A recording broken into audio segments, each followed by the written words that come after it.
মুর্শিদাবাদের ৫ ফুপির ঘোষ মল্লিক পরিবারের জমিদার বাড়ি আজ সময়ের গ্রাসে জরাজীর্ণ। খসে পড়েছে পলেস্তরা ইট, যত্রতত্র গজিয়ে উঠেছে বটপাকুড়। কিন্তু এই বাড়িতেই রাত্রিবাস করেছিলেন নেতাজি সুভাষচন্দ্র বোস। বর্তমানে রক্ষণাবেক্ষণের অভাবে প্রায় ভেঙে পড়েছে এই ঘোষ মল্লিক বাড়ি। স্থানীয় এক পাঠাগারে সংরক্ষণ করা হচ্ছে নেতাজি স্মৃতি। ১৯২৯ সালের মে মাসে একটি সভায় যোগ দিতে ৫ ফুপিতে এসেছিলেন নেতাজি সুভাষচন্দ্র বোস। তখনই এই বাড়িতে এক রাত কাটিয়েছিলেন নেতাজি। ঘোষ মল্লিক বাড়ির সুনীল মোহন ঘোষ মল্লিকের সাথে বিশেষ সখ্যতা ছিল তার। দেখা যাচ্ছে নেতাজি সুভাষচন্দ্র বসু সেই সময় কংগ্রেস করতেন, গ্রামীণ সংগঠনের কাজে এখানে এসেছিল। এখানে এই বাড়িতে যে বর্তমানে যে সুদীপ মোহন ঘোষ মল্লিক আছেন, ওনার বাবা সুনীল মোহন ঘোষ মল্লিক। সুনীল মোহন ঘোষ মল্লিকের সেই সময় কংগ্রেসের নেতৃত্বে কংগ্রেস করতেন। সেই সময়ে কংগ্রেসের গ্রামীণ সংগঠনের কাজে নেতাজি সুভাষচন্দ্র বসু এখানে এসেছিলেন এবং রাত্রিবাস করেছিলেন।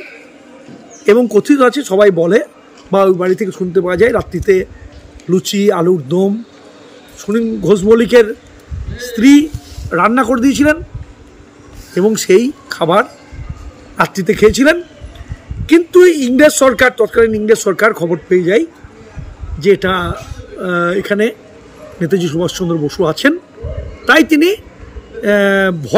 ভয়েই বলুন বা মানে এড়িয়ে যাওয়ার জন্য যে বলুন, সেই সব ভয় বলাটা ভুল হবে, ওনার মতো পুরুষ ভয় খায় না, এড়িয়ে যাওয়ার জন্য উনি কিন্তু ভোরে এখান থেকে কাউকে না জানিয়ে এই বাড়ি থেকে চলে যান। নেতাজির সাথে প্রায়শই চিঠি আদান প্রদান হতো ঘোষ বাড়ির সুনীল মোহন ঘোষের। সেই চিঠি আজও সংরক্ষণ করে রেখেছেন ঘোষ বাড়ির সদস্যরা। কিন্তু সময়ের সাথে সাথে ভেঙে পড়েছে নেতাজির সেই ঘর। কিন্তু আজও নেতাজির স্মৃতিকে বাঁচিয়ে রাখতে মরিয়া ওই গ্রামের বাসিন্দারা। নেতাজি এসেছিলেন। আমরা পাঁচটুপিবাসী হিসেবে খুবই গর্ববোধ করি। আমাদের খুবই গর্বের বিষয় যে নেতাজির মতো একজন ব্যক্তিত্ব পাঁচটুপিতে তার পদধূলি পড়েছে। আমরা প্রতি বছরই 23শে জানুয়ারি দিনটাকে পালন করি। পুরো প্রসেশন বেরোয়, পুরো গ্রাম জুড়ে আমরা সেলিব্রেশন করি।